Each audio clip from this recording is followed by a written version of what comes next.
এ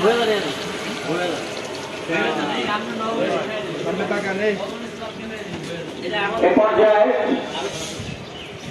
বক্তব্য রাখছেন বরিশাল জেলা স্কুলের আমাদের ঐক্য পরিষদের নেত্রী জনাব আশা বড়।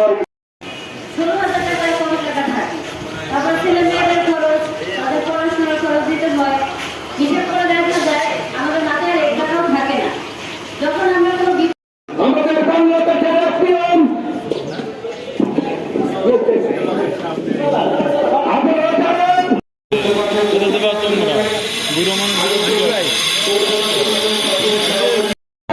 চাকরি করি, তাই আমার সেবাটা আছে আগামী নির্বাচন আমরা কাজ করবো, কিন্তু আমাদের সরকারের আমাদের প্রতি দরদ হয় নাই, আমাদের প্রতি সরকারের কোনো টনক নড়ে নাই।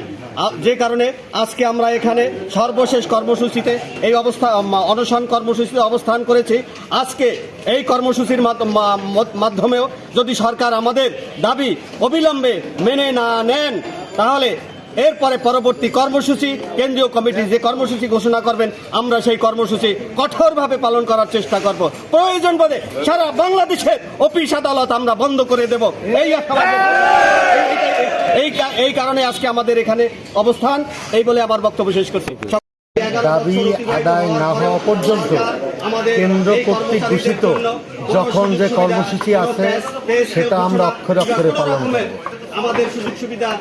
আমরা আমাদের আন্দোলন চালিয়ে যাব দাবি আদায় না হওয়া পর্যন্ত, ইনশাআল্লাহ। এক্ষেত্রে সকল মহলে সার্বিক সহযোগিতা কামনা করছি। সুন্দর সরকারি চাকরি বিভাগ পরিষদের আজকের অনুষ্ঠানের সম্মানিত সভাপতি উপস্থিত আছেন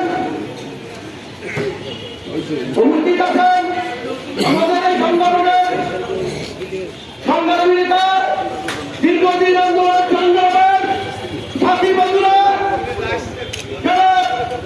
লতিফ ভাই।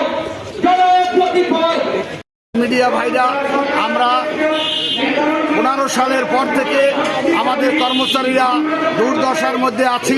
15 সালে একটি স্কেল দেওয়া হয়েছিল, সেই স্কেল ছিল কর্মকর্তাদের জন্য, কর্মচারীদের কোনো স্কেলের কোনো আমরা বেনিফিট পাই নাই। সামান্যতম আমাদের জন্য বৃদ্ধি করা হয়েছিল।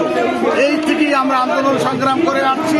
এই আন্দোলনের অংশ হিসাবে আমরা বরিশালে আজকে এটা করছি। আমরা ডিসেম্বরের 5 তারিখে ঢাকায় মহাসমাবেশ থেকে আমরা ঘোষণা দিয়েছি যে আমাদের 1 জানুয়ারি থেকে আমাদের এই নবম পে স্কেল বাস্তবায়ন করতে হবে। এই নবম পে স্কেল বাস্তবায়ন না হওয়া পর্যন্ত আমরা সরকারি কর্মচারীরা আমরা সরকারের কাছে দাবি করে যাব, আমরা রাজপথে থাকবো। আমাদের এই নবম পে স্কেল আমরা আদায় করব। আমরা সর্বনিম্ন 35,000 টাকা স্কেলের দাবি করেছি। আমাদের পেনশন 100%-এর দাবি করেছি। আমরা কর্মচারীদের চিকিৎসা ভাতা সামান্যতম 1500 টাকা দেওয়া হয়, এটার আমরা দাবি করেছি। টিফিন ভাতা মাত্র 200 টাকা দেওয়া হয়, এটার আমরা বৃদ্ধি করার জন্য দাবি করেছি। এমনিভাবে আমাদের 5 দফা দাবি আমরা সরকারের কাছে দিচ্ছি। সরকার এই দাবি দেওয়ার ভিত্তিতে একটি বে কমিশন বোর্ড গঠন করেছে। বে কমিশন বোর্ড আজ পর্যন্ত রিপোর্ট দেয় নাই। রিপোর্ট নিয়ে তারা অনেক তাল বাহানা করতেছে, যে কারণে আজকের কর্মচারীরা রাজপথে আন্দোলন করতে বাধ্য হয়েছে।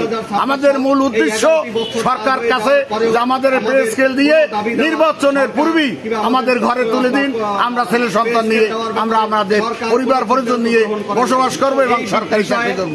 সবাইকে ধন্যবাদ। আপনারা বুঝছেন, আপনাদের সবাইকে ধন্যবাদ। আসসালামু আলাইকুম।